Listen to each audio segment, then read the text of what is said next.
Hello friends, welcome back to the lecture series on engineering mathematics. In previous module we have discussed about the basics of vectors.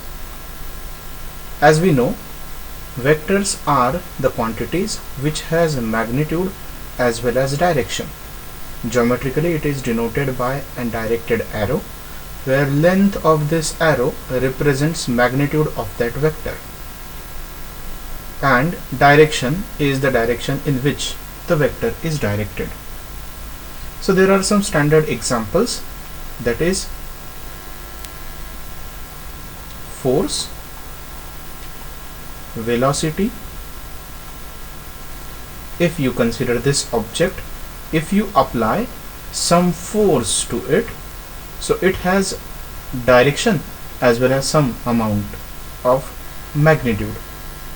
Same is the case with, if you consider a moving object, so the direction of movement is specified by the velocity. So these are some standard examples of vector quantities. Now we discuss about the functions. Again, we can define functions are of two types: scalar function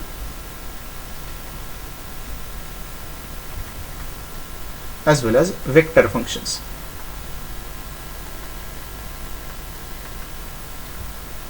We can denote scalar function as some phi whose value depends upon variables x, y, z in three-dimensional coordinate system, whereas a vector function we denote it by f bar of x, y, z.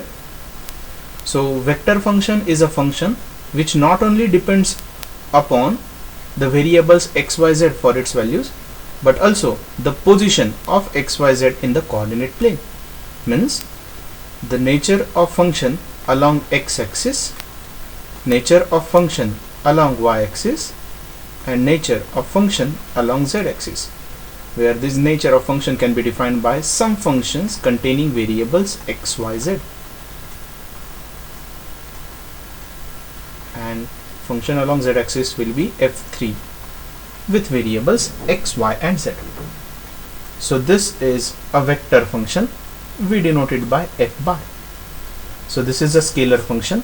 Value of this function depends only on x, y, z, but value of vector function not only depends upon variables x, y, z, but also its position in the coordinate plane.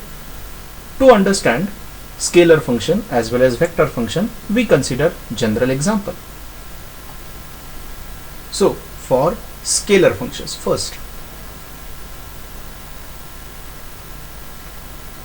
we consider general example. Suppose x represents the year and y-axis represents the human population.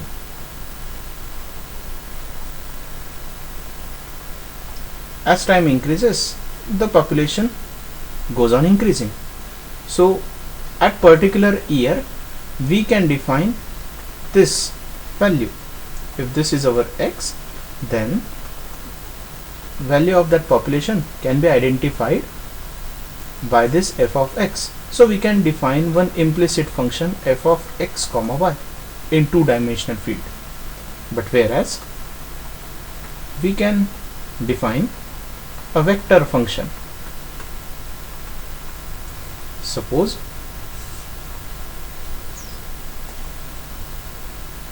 instead of year, let x-axis represents number of rabbits and y-axis represents number of wolves.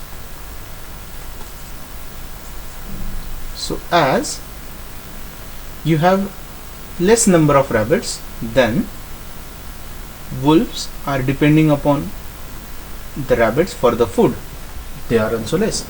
As population of rabbits increases, it will increase the number of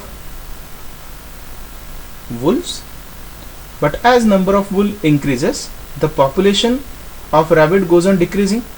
So this will be a spiral kind of graph which will be continuously increasing as well as decreasing for each variable. I hope you will understand this as number of rabbit increases, number of population of rabbit increases, population for wolves also increases. As population for rabbit decreases, value of wolves will also decrease. So these two variables are interdependent.